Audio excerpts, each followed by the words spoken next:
Graça e paz, irmãos. Vamos abrir a palavra de Deus na segunda carta de Paulo aos Coríntios, capítulo 12,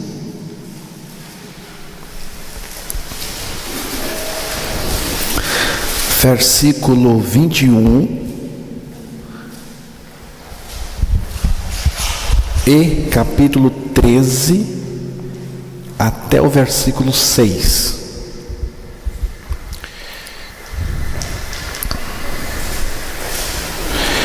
Que quando for outra vez, o meu Deus me humilhe para convosco e chore por muitos daqueles que dantes pecaram e não se arrependeram da imundícia e fornicação e desonestidade que cometeram. É esta a terceira vez que vou ter convosco. Por boca de 2 ou 3 testemunhas será confirmada toda a palavra. Já anteriormente o disse e segunda vez o digo como quando estava presente, mas agora, estando ausente, o escrevo aos que antes pecaram e a todos os mais, que se outra vez for, não lhes perdoarei, visto que buscais uma prova de Cristo que fala em mim, o qual não é fraco para convosco, antes é poderoso entre vós. Porque ainda que foi crucificado por fraqueza, vive contudo pelo poder de Deus. Porque nós também somos fracos nele, mas viveremos com ele pelo poder de Deus em vós. Examinai-vos a vós mesmos, se permaneceis na fé. Provai-vos a vós mesmos. Ou não sabeis quanto a vós mesmos que Jesus Cristo está em vós, se não é que já estáis reprovados? Mas espero que entendereis que nós não somos reprovados. Espírito Divino, nós confiamos no Teu ministério, confiamos na Tua pessoa, que manifesta esta revelação maravilhosa da pessoa e obra de Cristo, e também do valor da palavra de Deus aos nossos corações, para que possamos testificar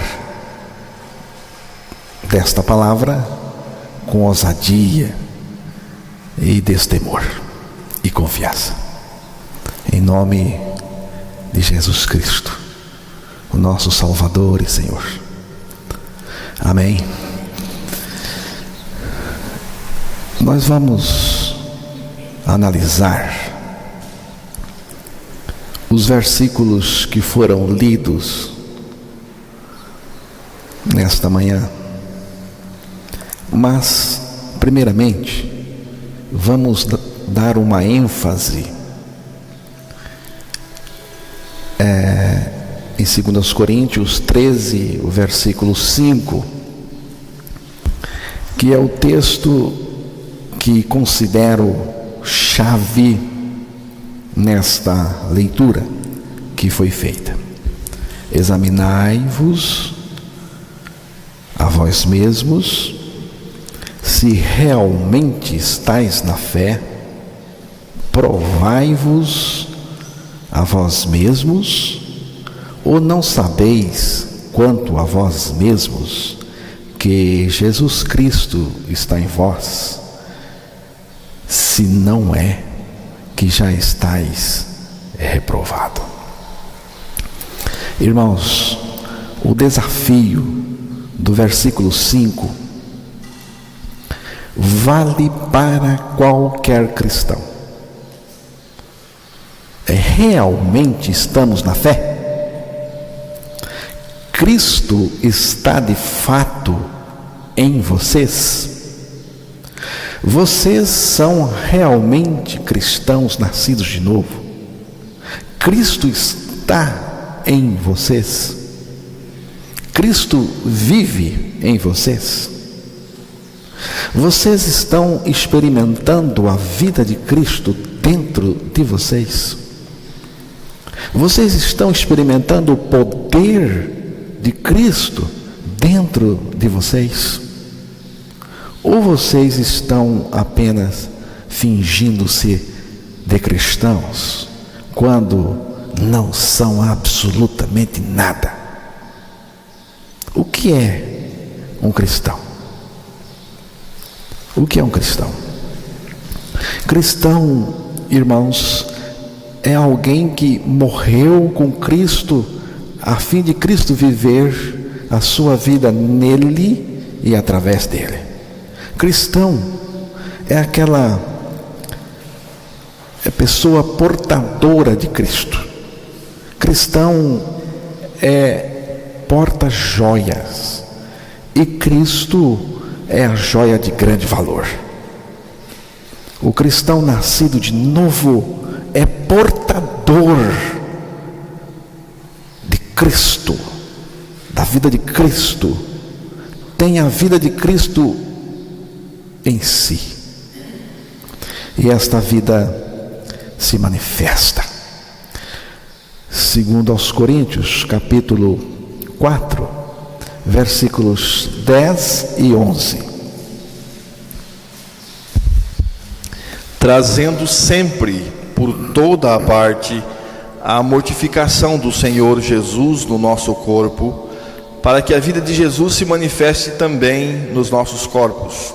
E assim nós que vivemos, estamos sempre entregues à morte por amor de Jesus, para que a vida de Jesus se manifeste também na nossa carne mortal.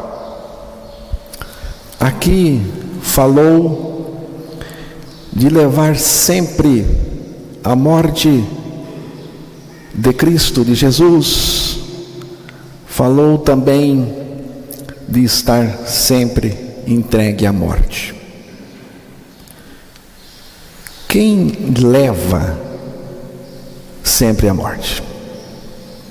Quem está sempre entregue à morte? A resposta é lógica e é uma só. Quem leva à morte é quem está morto. Quem está entregue sempre à morte é quem morreu, é quem está morto.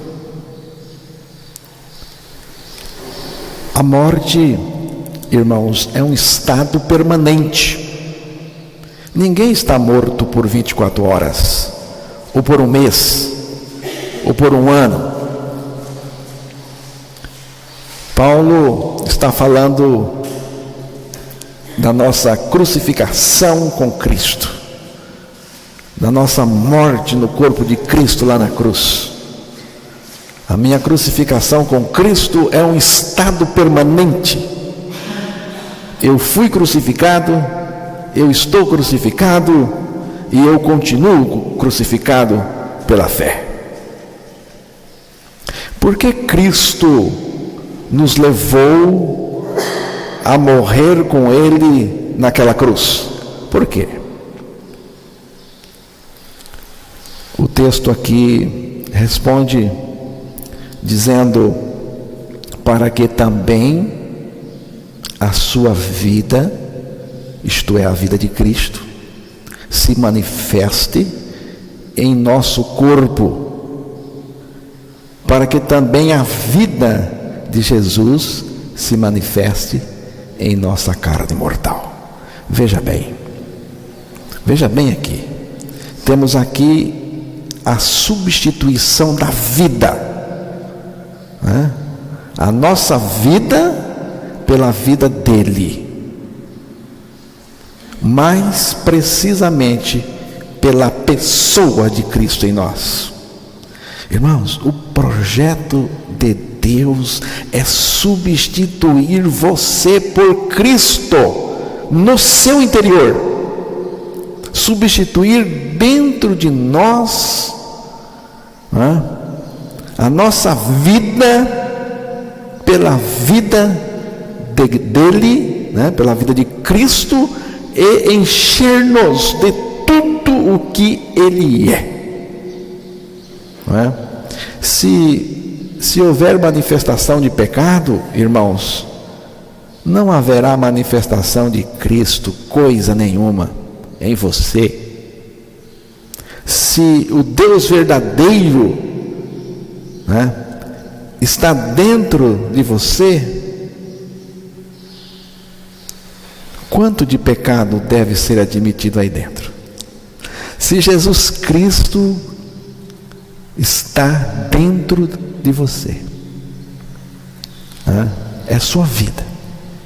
Pergunto: quanto de pecado deve ser admitido aí dentro? Quanto de mentira, engano, safadeza, quanto deve ser admitido aí dentro de você, se Cristo é a sua vida? Nada. Nós temos que encarar essa situação com seriedade, irmãos, com seriedade. A Deus toda reverência. Você não sabe que a Deus toda a santidade devida?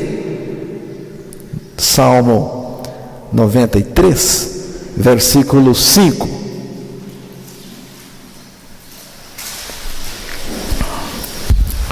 Muito fiéis são os teus testemunhos. A santidade convém à tua casa, Senhor, para sempre. A parte final do versículo: a santidade convém à tua casa, Senhor, para sempre. Para sempre. O que é casa do Senhor? Você não pode confundir isso. Você sabe o que é casa do Senhor? O que é a casa do Senhor? A casa do Senhor é esta pessoa crucificada e ressuscitada para o Senhor habitar. É você, é você. É casa ambulante, ativa e santa. Irmãos, uma coisa santa é uma coisa separada do pecado. Não é embrulhada com o pecado. Não tem nada a ver com o pecado. A salvação não significa que alguém se corrige, mas que a sua vida foi substituída por outra. Já estou crucificado com Cristo, vivo não mais eu, mas Cristo vive em mim. Gálatas 2, versículo 20, texto bem conhecido por todos aqui. Qual é o significado desse versículo, irmãos? Significa que a nossa vida foi substituída. Se percebe aqui: já estou crucificado com Cristo, morri, vivo não mais eu, minha vida saiu, Cristo vive em mim, Cristo está em mim. Houve uma substituição. Então esse versículo significa substituição, significa que nós fomos substituídos dentro de nós, não é? Foi uma substituição da nossa vida pela própria pessoa de Cristo. Irmãos, não se trata de um pecador sujo mudado em pecador limpo. Não. O que se diz aqui é o seguinte: já estou crucificado com Cristo, já não sou eu. É isso que diz aqui. Muitos irmãos acham que a vitória sobre o pecado acontece na medida em que vamos evoluindo ou progredindo na vida cristã, e que a derrota seria uma ausência de progresso espiritual, né? Progresso cristão. Nada disso, irmãos, nada disso. A vitória não tem nada a ver conosco. nada. Nós não temos nenhuma participação nessa vitória. A vitória não consiste em que você vença, mas em que Cristo vença em você, no seu lugar. O tipo de vitória que vemos na palavra de Deus acha-se em Gálatas 2:20. Já estou crucificado com Cristo, já não sou eu quem vive, mas Cristo vive em mim. É o tipo de vitória de Deus. Deus não tem outra, é essa. Irmãos, Deus não tem oficina de consertar vida humana desmantelada pelo pecado. Deus não tem. O método de Deus nunca é o reparo da vida velha, mas substituir a velha vida por uma nova. Irmãos, mesmo no Antigo Testamento, podemos ver que Deus não conserta nem remenda, mas substitui. O método de Deus é substituir. Isaías 61, verso 3.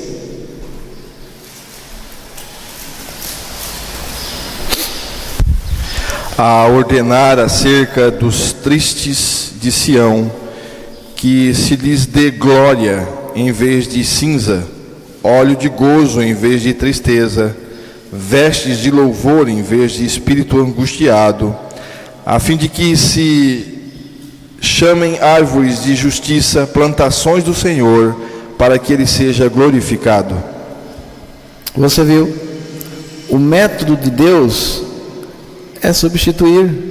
Irmãos, Deus não modifica as cinzas, mas as substitui por uma coroa. Ele não muda o pranto, mas o substitui por alegria. A maneira de Deus nunca é a modificação, mas a substituição.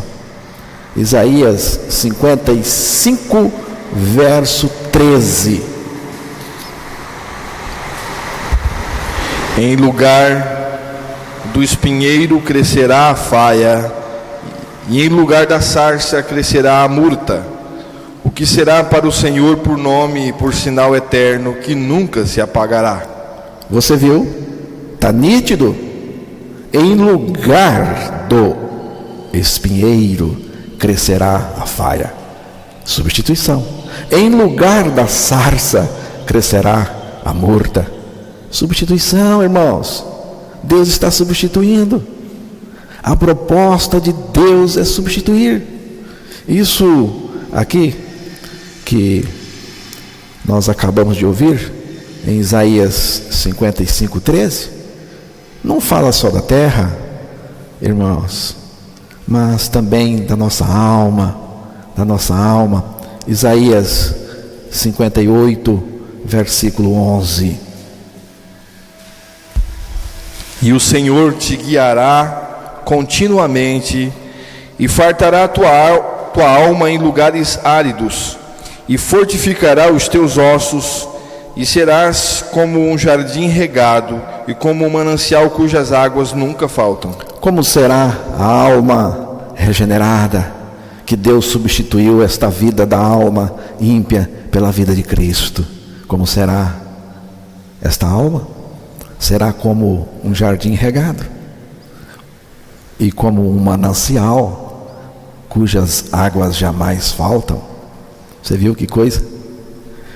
Um jardim regado é o nosso coração, é a presença de Jesus, é a vida dele. É um jardim que não tem pragas, nem ervas daninhas. Não tem, irmãos. O projeto de Deus é substituir. Eu gosto muito desse texto. Eu mesmo vou ler Ezequiel 36. Você pode abrir aí para você conferir. Isaías 36,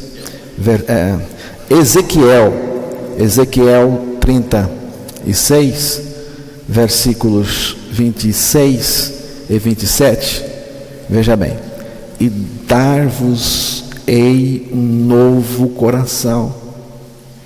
O interesse de Deus não é consertar, é dar um novo coração. E porei dentro de vós um espírito novo, e tirarei da vossa carne o coração de pedra. Você viu? Tirarei o coração de pedra, o coração velho. Tirar aqui é substituir. E vos darei um coração de carne. E porei dentro de vós o meu espírito. Veja bem agora. E farei. É graça, não é religião. E farei que andeis nos meus estatutos e guardeis os meus juízos e os observeis.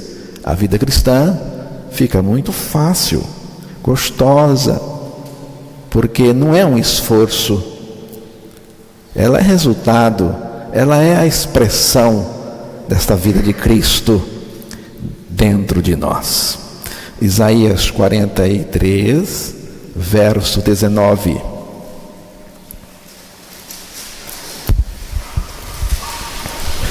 Eis que faço uma coisa nova, agora sairá a luz, porventura não a percebeis? Eis que porei um caminho no deserto e rios no ermo. Eis que faço uma coisa nova. O interesse de Deus é fazer novo, não é? O que é essa coisa nova? Irmãos, a vida de Cristo em nós é a coisa nova. Cristo em mim é a coisa nova. É a coisa nova. Tudo mudou radicalmente. A mansidão de Cristo torna-se a minha mansidão. Sua santidade torna-se a minha santidade. Sua vida de oração torna-se a minha vida de oração. Sua comunhão com o Pai torna-se a minha comunhão com o Pai. Irmãos, a partir desta vida de Cristo em nós, não existe pecado tão grande que eu não possa vencer, nem tentação tão grande que eu não possa suportar. A vitória é Cristo, já não sou eu, disse o texto. Eu quero saber de vocês uma coisa, viu? Nesta manhã eu quero saber de vocês: haverá um pecado tão grande que Cristo não possa vencer? Hein? Existe alguma tentação tão grande que Cristo não possa superar? Já não sou eu quem vive, mas Cristo vive em mim, irmãos.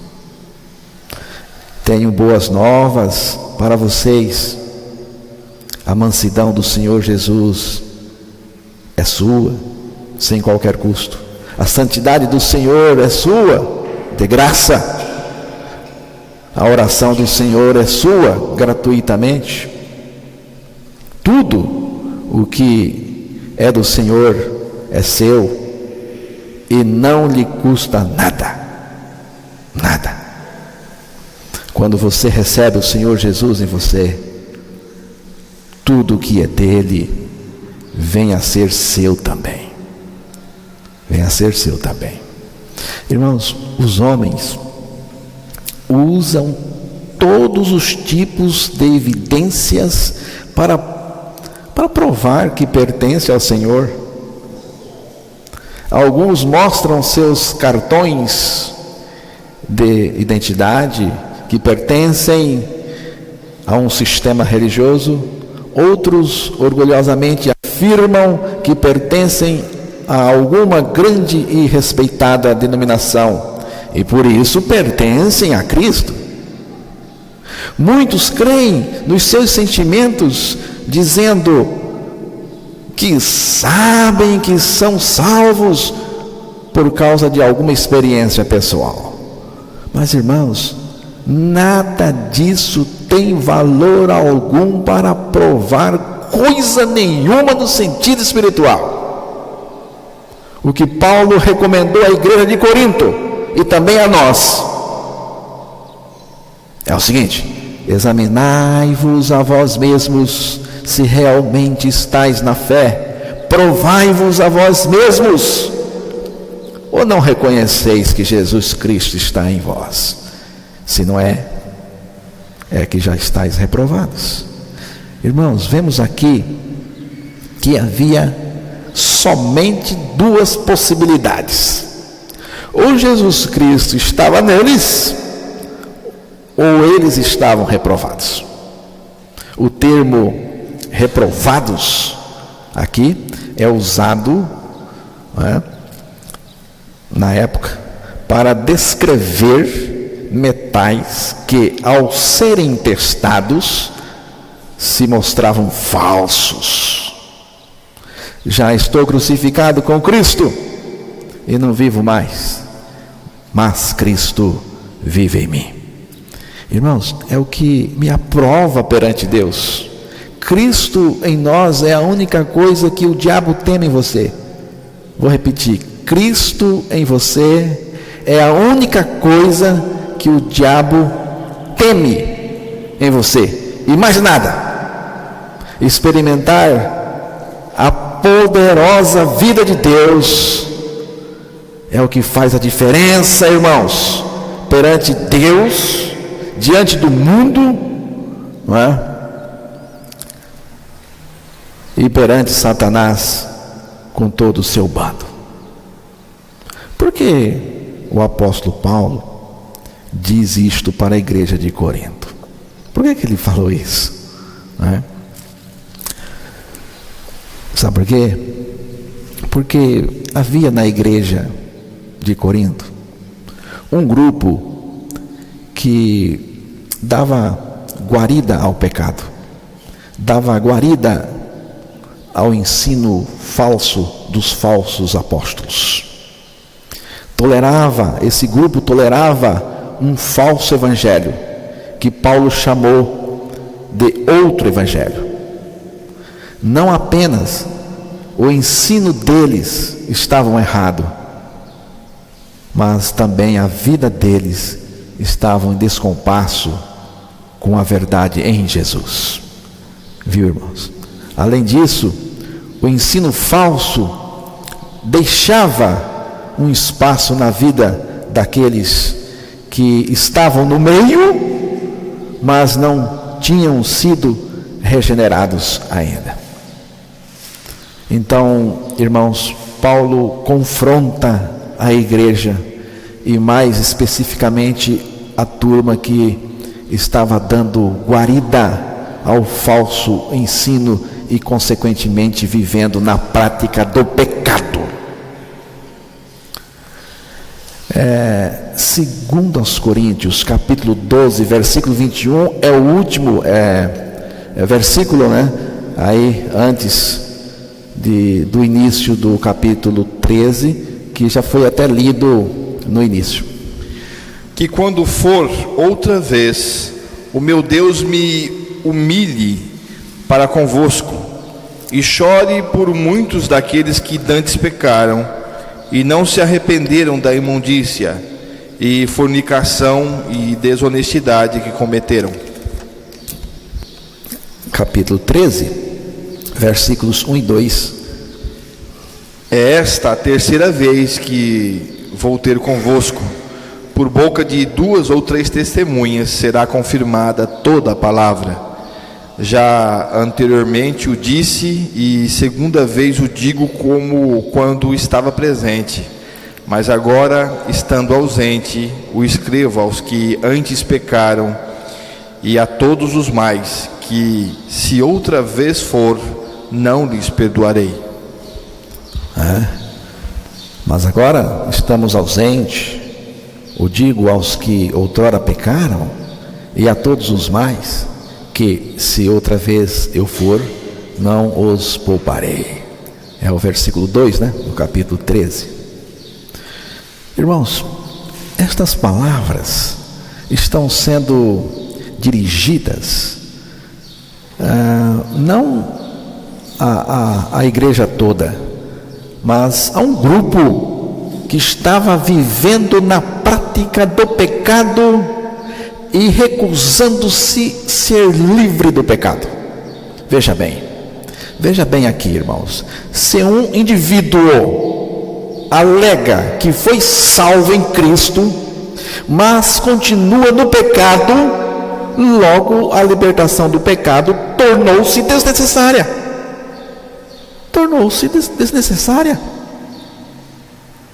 Ela se torna, irmãos, uma salvação em pecado, e não do pecado, como ensina a palavra de Deus. Irmãos, a palavra de Deus não admite uma salvação em pecado, e nem aprova essa atitude. Quando o assunto é pecado, preste atenção aqui. Quando o assunto é pecado, quando o assunto é falso evangelho, porque falso evangelho, falso ensino,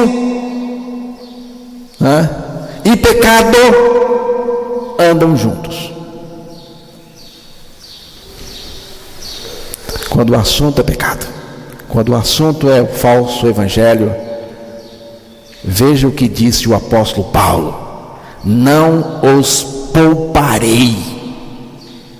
O verbo poupar nesta frase tem o sentido de que Paulo não pretende inocentar pecadores, não pretende fazer vista grossa ao pecado, não pretende varrer o lixo para debaixo do tapete, não pretende tolerar pecado, nem na sua vida e nem na vida de ninguém. Vamos ouvir mais uma vez 2 Coríntios 12, versículo 21.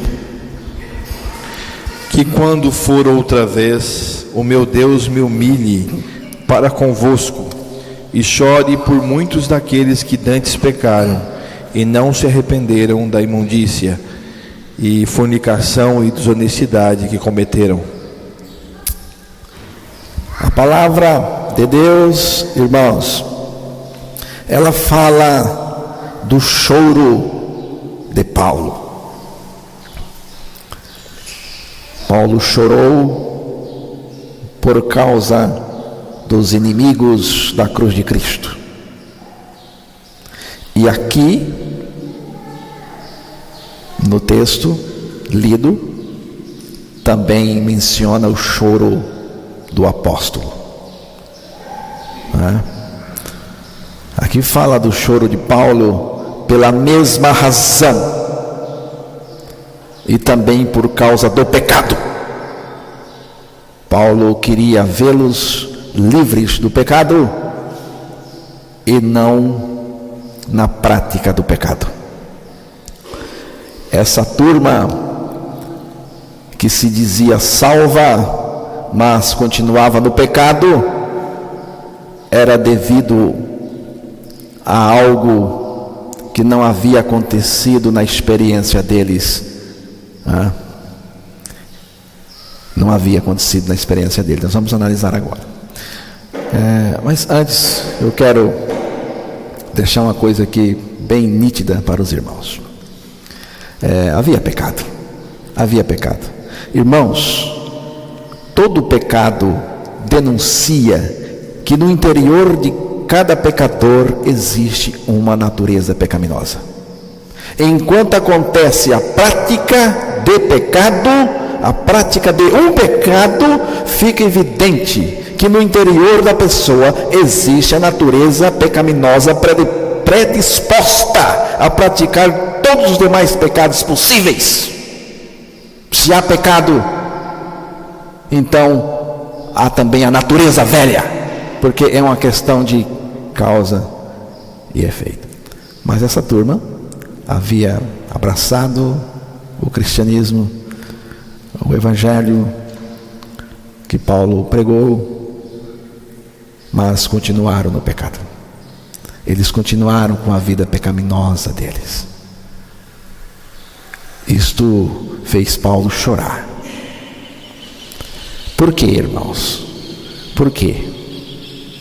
Porque uma pessoa se torna crente, pelo menos se diz, se acha, e continua no pecado. O que faltou? O que faltou a esse grupo de Corinto? No verso 21 do capítulo 12, você pode ler novamente.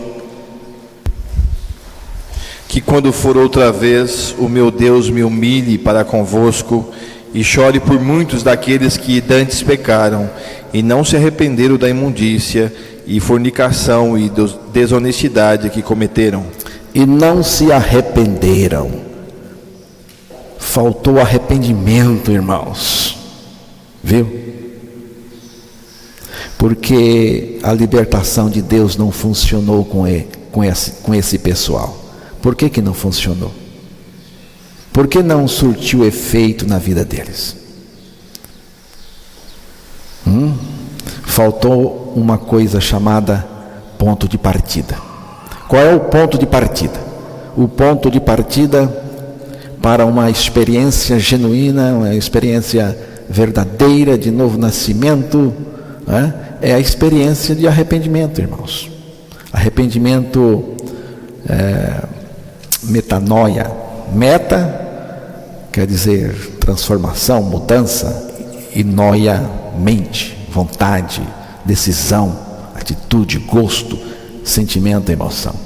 Arrependimento é uma mudança de tudo isto na pessoa e precede a regeneração. O pecador peca, irmãos, porque ama o pecado, tem uma natureza e gosta dela, concorda com ela. Mas o projeto de Deus é levar o homem ao arrependimento. E Deus emprega toda a sua bondade maravilhosa para levar o homem ao arrependimento. Lá em Oséias, capítulo 5, versículo 15,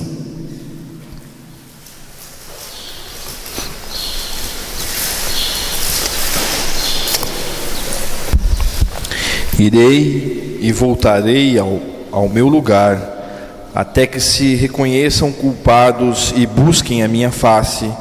Estando eles angustiados, de madrugada me buscarão.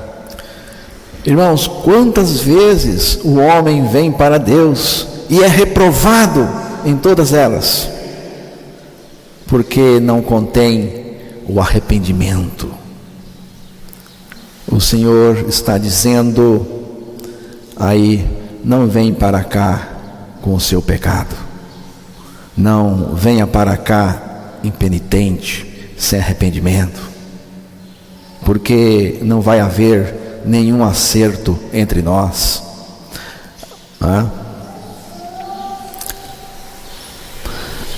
Alguém dirá: eu ouvi, gostei, abracei, mas não mudou nada a minha vida. Lógico que não mudou. Você não começou da maneira certa. Você não começou com o arrependimento. Não houve arrependimento do pecado na sua vida. Quando uma pessoa está sob forte convicção do Espírito de Deus em relação ao pecado, ela deverá se expressar: Deus, eu quero desesperadamente a libertação do meu pecado. Deus, eu gosto do meu pecado, eu amo o meu pecado, mas o Senhor tem misericórdia de mim. Tem misericórdia de mim. Irmãos, é a hora do Senhor estender a sua mão divina em socorro. Deus começa a regeneração a partir do arrependimento. O arrependimento, irmãos, não é o novo nascimento, mas ele é a base do novo nascimento. Precisamos nascer de novo, mas partindo do arrependimento. Deus opera o arrependimento em nós para que nós possamos nos arrepender acerca do pecado? Como que Deus nos dá o arrependimento, irmãos? Quando nós descobrimos que precisamos morrer com Cristo para o pecado, né? Quando você se identifica com esta morte, com Cristo lá, você já se arrependeu, já creu, já confessou e já foi conduzido à vida juntamente com Cristo. Você nasceu de novo. Agora há a libertação do pecado, viu? Há a libertação do pecado. Agora você está de fato liberto. O que antes era amor pelo pecado se transforma em nojo pelo pecado. Deus não nos quer no pecado, irmãos. Por isso providenciou arrependimento, onde a pessoa reconhece e confessa, né? Onde o indivíduo reconhece e confessa pecador imundo e perdido, necessitado da misericórdia de Deus para renascer. Então Deus venha ao encontro desta pessoa com a sua graça, fazendo a revolução na vida dela, trazendo a regeneração. Um ponto falso na religião, irmãos, é orar para ser liberto do pecado, né? Tem muita gente que ora aí, para Deus me libertar do pecado. Irmãos, não é orar para ser liberto do pecado, é crer na palavra de Deus para ser liberto do pecado. É crer. Não é indo para o joelho, é indo para a cruz, por meio da palavra de Deus. Essa turma de Corinto, né, se considerava crente, mas continuava no pecado. Sabe por quê? Porque jamais, né, se arrependeu do pecado, para ser integrado no sacrifício de Cristo, morrendo lá para o pecado. Por isso, continuava no pecado e gostando do pecado. E no final, é inferno mesmo. 2 Coríntios 13, o verso 3 e 4. Visto que buscais uma prova de que Cristo que fala em mim, o qual não é fraco para convosco, antes é poderoso entre vós. Porque ainda que foi crucificado por fraqueza, vive contudo pelo poder de Deus. Porque nós também somos fracos nele, mas viveremos com ele pelo poder de Deus em vós. O que acontece aí? Acontece o seguinte, irmãos. Induzidos pelos falsos apóstolos, falsos pregadores, alguns crentes que teimavam em viver na prática do pecado, buscavam provas contra Paulo, argumentando que Cristo não falava por ele, nem nele. Cristo não vive em você, Paulo, e você não fala, né, a palavra de Deus. Cristo não vive em você, Cristo não fala em você ou através de você. Eles não queriam ser confrontados em seu estilo de vida pecaminosa pela palavra de Deus. Eles não queriam, irmãos, ser incomodados em seus pecados por nenhuma palavra. Ao invés de corrigir sua conduta errônea, suja, procuravam desqualificar aquele que os exortava. É sempre assim, irmãos. É sempre assim. Aqueles que são contra o evangelho libertador do pecado, procura desqualificar o pregador. Não é? É sempre assim. Os falsos apóstolos E os crentes que continuavam praticando o pecado valorizavam a aparência, a força e as evidências. Mas Paulo apresenta Cristo, que foi crucificado em fraqueza, mas vive pelo poder de Deus. Irmãos, Cristo foi crucificado em fraqueza. É uma referência à sua morte. Vive pelo poder de Deus, é uma referência à sua ressurreição. Porque ainda que foi crucificado por fraqueza, vive contudo pelo poder de Deus.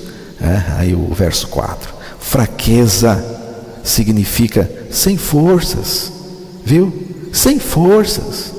E Paulo diz que Cristo foi crucificado em fraqueza. O que é essa fraqueza manifestada na crucificação? Precisamos entender.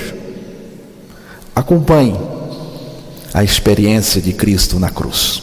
Eu vou relatar para vocês. Ele recebeu pregos nas mãos e nos pés. E aberta as partes inferiores e superiores do seu corpo, o seu sangue poderia sair livremente. Pela parte de cima, o ar entra, e pela parte de baixo, o sangue vai embora. E na proporção que o sangue ia-se embora, ele ia sofrendo o aprofundamento da hemorragia até morrer. Entende? Aconteceu que quando ele perdeu o sangue, quando o seu sangue vazou, todo deu-se a sua morte. Ele foi perdendo sangue, e na medida em que perdia sangue, ia enfraquecendo. A palavra fraqueza que aparece no texto refere-se à sua morte. Ele sofreu na cruz uma profunda fraqueza, e nessa fraqueza ele chegou até o último grau, chamado morte. Viu? Mais fraco do que um morto não existe. Por isso Paulo está dizendo, foi crucificado em fraqueza. E naquela cruz, irmãos, Jesus atingiu o grau máximo da fraqueza, a morte. Quando ele atingiu este ponto, quando ele chegou a este ponto, ao estado de morte, fraqueza total, então o Pai veio ao seu socorro com o seu poder para ressuscitá-lo com todo o poder, para que ele pudesse viver por este poder. Efésios capítulo 1, versículo 19, 20 e 21.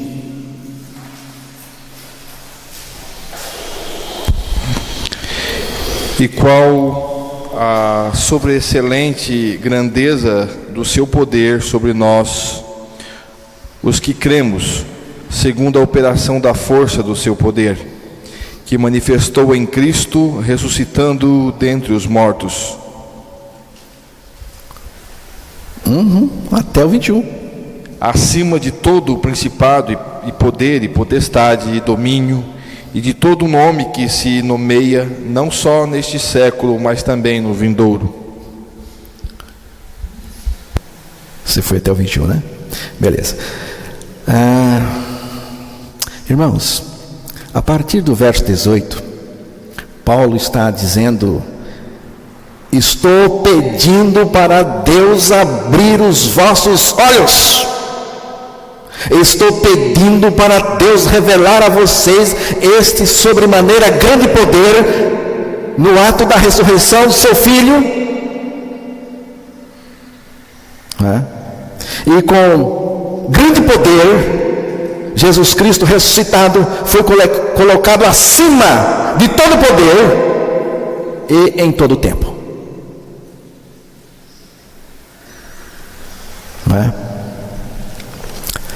Tendo sido sepultados juntamente com ele no batismo, no qual igualmente fostes ressuscitados mediante a fé no poder de Deus, que o ressuscitou dentre os mortos. Então, a mesma experiência de poder nós experimentamos, irmãos, porque nós fomos ressuscitados juntamente com Cristo, pelo poder de Deus. Como foi a nossa experiência com Ele? Como foi?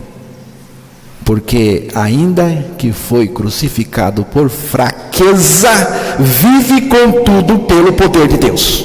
Porque nós também somos fracos nele, mas viveremos com Ele pelo poder de Deus em nós. Segundo aos Coríntios 13, versículo 4. Irmãos, qual é nossa condição para que o poder chegue à nossa experiência? Poder de Deus. Que posição Ele precisa nos ter para nos conceder a obra do seu poder? Sabe qual? Fraco nele, isto é, morto nele, morto com Ele.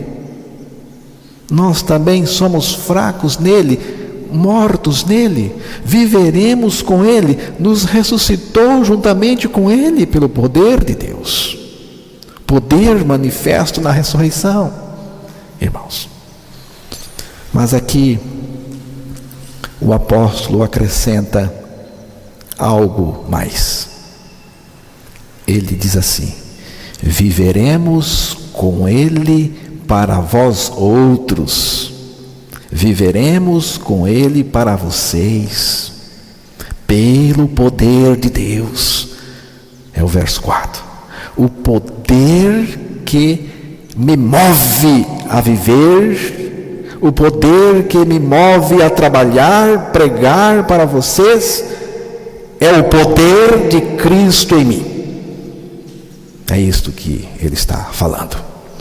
Examinai-vos a vós mesmos, se realmente estáis na fé. Provai-vos a vós mesmos. Ou não sabeis quanto a vós mesmos que Jesus Cristo está em vós? Se não é que já estáis reprovados. Mas espero que reconheçais que não somos reprovados. Amém, irmãos?